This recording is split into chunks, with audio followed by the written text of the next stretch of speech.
జై శ్రీమన్నారాయణ. నేను మీ icon astrologer Gattupalli Suresh Babu. మనకి ఈ 2025 సంవత్సరం రావటం, అందరికీ గ్రహస్థితులు మారడం అంటే ఎలా అంటే నైట్ తగిలేటువంటి లాటిలాగా, అలానే కుడి ఎడమలాగా, అలానే మనకి ఓడలు బళ్ళు అవుతాయా, బళ్ళు ఓడలు అవుతాయా అనే విధంగా ఉన్నాయి గ్రహస్థితులు. అయితే గత సంవత్సరాల కింద పోల్చుకుంటే కనుక ఆ 7.5 సంవత్సరాలు, 9 సంవత్సరాలు, అలానే ఏలినాటి శనితో బాధిస్తున్నటువంటి చాలామందికి 9 సంవత్సరాలు, అర్ధాష్టమ శని, అష్టమ శనితో బాధపడేటువంటి వాళ్ళు, ఇలా మనకి చూసుకుంటూ వెళ్తే కనుక గ్రహాలు ద్వాదశ రాశుల వాళ్ళు, నక్షత్రాల వాళ్ళు, దశాచ అంతర్దశల వాళ్ళు, అంటే మానవాళి ఇప్పటి వరకు మనం చూసినట్లయితే కనుక ఈ 2025 సంవత్సరం వరకు కూడా ఉన్నటువంటి జీవన శైలి ఏదైతే ఉందో అది మారుతుంది అని చెప్పొచ్చు. గ్రహరీత్యా కావచ్చు, అలానే ప్రకృతి రీత్యా కావచ్చు, అలానే వైపరీత్యాల వల్ల కావచ్చు, ఎలా అయినా సరే మనకి ఏంటంటే గ్రహరీత్యా కొంతవేర మార్పు వస్తున్నది చెప్పొచ్చు. అలానే మనకి ఎవరు ఎన్ని రకాలుగా మనం అనుకున్నా, ఎన్ని రకాలుగా చూసినా కూడా ఒకటి మాత్రం గుర్తుపెట్టుకోవాల్సిందంటే మనం అందరం కూడా భూమి మీద ఉంటున్నాం కాబట్టి ఈ గ్రహాల స్థితిగతులు, ఈ గ్రహాలు అటు ఇటు మారడం వల్ల మనలో ఉన్నటువంటి ఏవైతే ఉన్నాయో రుమ్మతులు కావచ్చు, విజ్ఞానాలు కావచ్చు, విజ్ఞానాలు కావచ్చు, అలానే మనకి ఉన్నటువంటి జాతకరీత్యా కావచ్చు, ఏవైతే ఉన్నాయో ఇవన్నీ కూడా మార్పులు జరిగేసి అదృష్టం వర్ణించవచ్చు. అలానే మనకి ఆ తొలతొగచ్చు, ఎలా అంటే ధనధాన్యాలు కూడా తొలదిగేటువంటి అదృష్టం కూడా ఉండొచ్చు. అలానే మనకి ఈ యొక్క 2025 సంవత్సరంలో అంటే ఎన్నో సంవత్సరాలకు ఒక్కసారి ఏర్పడేటువంటి గ్రహ కూటమి ఉన్నది. ఈ గ్రహ కూటమికి వచ్చేసి ఈ 2025 సంవత్సరంలో కూడా మనకి గ్రహ కూటమి ఏర్పడేదానికి అదృష్టం ఉంటుంది. అలానే మనకి పెద్ద పెద్ద గ్రహాలు ఏవైతే ఉన్నాయో అన్నీ ఈక్వల్గా భూమి కన్నా పెద్దవి, భూమి కన్నా చిన్నవి గ్రహాలు చాలా ఉన్నాయి. అందులో మనకి ఈక్వల్గా ఉండేటువంటి గ్రహాలు కొన్ని ఉన్నాయి. దాంట్లో ఒకటి బుధుడు, అలానే శని భగవానుడు, అలానే మనకి రాహువు కేతులు. వీళ్ళందరూ కూడా ఏంటంటే మనకి ఎప్పుడో ఒకసారి సంవత్సరాలకు ఒకసారి, అంటే 18 మాసాలకు ఒకసారి, కొన్ని 8 మాసాలకు ఒకసారి ఇలా మారుతూ ఉంటాడు. మనకి ప్రతి నెల చూసుకున్నట్టయితే కనుక రవి భగవానుడు మారుతూ ఉంటాడు. అలానే మనకి ప్రతి 3 రోజులకు ఒకసారి చంద్రుడు మారుతూ ఉంటాడనమాట. అలానే మనకి ఈ గ్రహాలు స్థితిగతులు ఏ రాశిలో ఏ గ్రహం ఉండడం వల్ల మంచి జరుగుతుంది, శుభ ఫలితాలు ఉంటాయి, అశుభ ఫలితాలు ఉండడం వల్ల ఏ గ్రహానికి ఏ దోషం కానీ సంబంధించి కానీ పరిహారాలు కానీ దానికి సంబంధించినవి చేసుకోవడం వల్ల మంచి జరుగుతుంది అనేది చూసినట్టయితే కనుక. అయితే ముందుగా మనకి జనానికి చెప్పాల్సిన విషయం, ప్రేక్షకులకి చెప్పబోయేది ఏంటంటే ఈ మార్చి మాసంలో 2025 సంవత్సరం ఈ మార్చి నెలలో 29వ తారీఖున సాయంత్రం 4:21 25 అంటే 2025 సంవత్సరం మార్చి 29వ తారీఖు సాయంత్రం 4:21 మనకి ఈ యొక్క ఏదైతే శని భగవానుడు ఉన్నాడో ఈ శని భగవానుడు మీనరాశిలోకి సంభవిస్తాడు, మీనరాశిలోకి రావడం జరుగుతూ ఉందన్నమాట. గత 2.5 సంవత్సరాల తర్వాత మీనరాశిలోకి శని భగవానుడు రావటం, ఆ మీనరాశిలో ఆల్రెడీ రాహువు శుక్రుడు ఉండటం, అలానే వీళ్ళకి మనకి కూటమిగా చూసుకున్నట్టయితే కనుక షష్టగ్రహ కూటమి అంటారు. అలానే మనకి షణ్ముఖ కూటమి అని కూడా అంటారు. అంటే 6 గ్రహాలు ఒకే రాశిలో ఉండడం దాన్నే షణ్ముఖ గ్రహ కూటమి, షష్టగ్రహ కూటమి అని కొంత ప్రాంతీయ భాషలో అయితే షష్టగ్రహ అంటారు, షణ్ముఖ అంటారు. ఈ యొక్క గ్రహ కూటమి రావటం వలన 12 రాశుల వాళ్ళందరికీ కూడా మనం అనుకున్నట్టుగానే జాతకాలన్నీ కూడా మారేదానికి అదృష్టం ఉంటుంది. కాబట్టి ఈ షష్టగ్రహ కూటమి, ఈ షణ్ముఖ గ్రహ కూటమి ఏదైతే ఉందో ఈ షణ్ముఖ గ్రహ కూటమి రవి, శుక్రుడు, బుధుడు, అలానే మనకి రాహువు, అలానే మనకి చంద్రుడు, రవి కూడా, వీళ్ళందరూ కలిపితే 6 గ్రహాలు. ఈ 6 గ్రహాలు కూడా మీనరాశిలోకి రావడం జరుగుతూ ఉంది. తర్వాత వచ్చేసి పంచగ్రహ కూటమి. ఈ పంచగ్రహ కూటమి వచ్చేసి మనకి 31వ తారీఖు మార్చి నుంచి మొదలవుతుంది. అంటే దాదాపుగా ఈ మార్చి మాసం నుంచి ఏప్రిల్ మాసం మొత్తం కూడా ఈ పంచగ్రహ కూటమి, షణ్ముఖ గ్రహ కూటమి, షష్టగ్రహ కూటమి అని పిలుస్తారన్నమాట.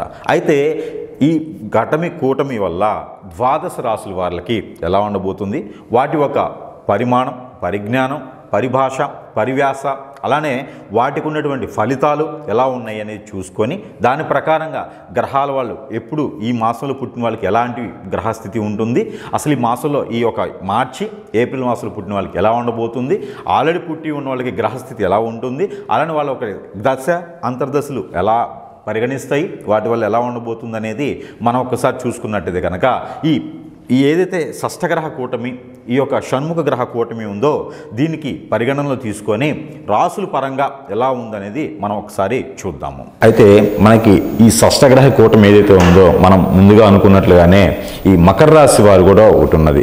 ఈ మకర రాశి వారికి కూడా ఈ షష్టగ్రహ కూటమి ఏదైతే ఉందో దీని ద్వారా మీకున్నటువంటి ఏళ్ళనాటి శనైనా, ఎప్పటి నుంచో వచ్చేటువంటి రుమ్మతులు ఏవైనా, అలానే ప్రకృతి నుంచి వచ్చిన దోషాలైనా కూడా ఈ ఏదైతే మకర రాశి ఉందో ఈ మకర రాశి వారికి కూడా ఈ యొక్క పరిహారాలు ఉంటాయి. ఈ పరిహారాలు మనం చివరిలో చెప్పుకుందాము.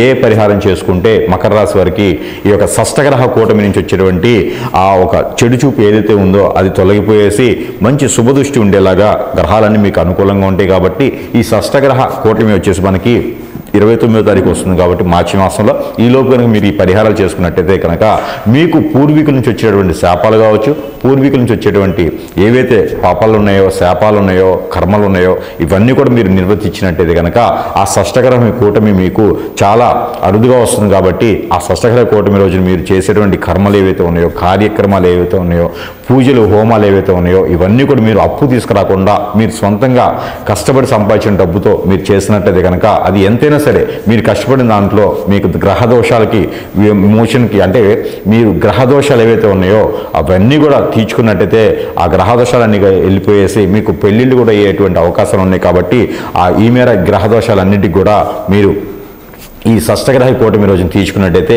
మరీ మంచిది.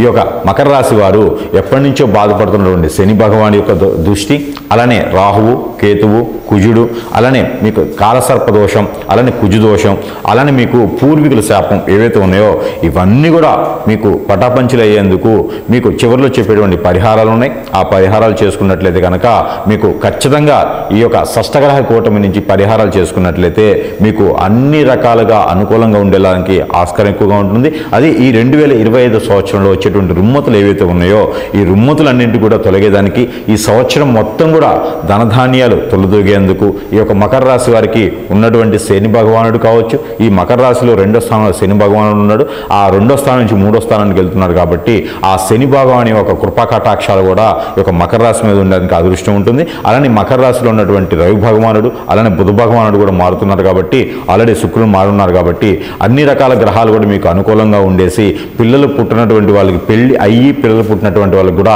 ఈ సంవత్సరం ప్రయత్నం చేస్తే కనుక ఖచ్చితంగా పిల్లలు పుట్టేదానికి ఉంది. కాబట్టి ఈ గ్రహ కూటమి మీకు అందరికీ అనుకూలించేసి మీరు చేసేటువంటి గ్రహ శాంతులు కనుక చేసుకున్నట్లయితే, మనం చివరిలో చెప్పినటువంటి గ్రహాలకు సంబంధించినటువంటి శాంతులు చేసుకున్నట్లయితే మీకు అన్ని రకాల అనుకూలంగా ఉండేదానికి ఉంది. కాబట్టి ఆ మేర ప్రయత్నం చేయండి. విదేశానికి కానీ ఎవరైనా విద్య కోసం వెళ్ళే పని అయితే కనుక గల్ఫ్ కంట్రీస్ ప్రయత్నం చేస్తే ఈ గ్రహ కూటమి ఏదైతే ఉందో ఈ గ్రహ కూటమి గల్ఫ్ కంట్రీస్కి మంచి అనుకూలంగా ఉంది. కాబట్టి ఈ గ్రహ కూటమి కూడా మీరు ప్రయత్నం చేయండి. అలానే విదేశానికి గల్ఫ్ కంట్రీస్కి వెళ్ళేటువంటి ప్రయత్నాలు చేస్తే కనుక ఖచ్చితంగా అనుకూలిస్తే ఉంది. కాబట్టి మీరు ఏదైతే మార్చి తర్వాత ప్లాన్ చేసుకున్నట్లయితే కనుక మీకు బాగా అనుకూలంగా ఉంటుంది.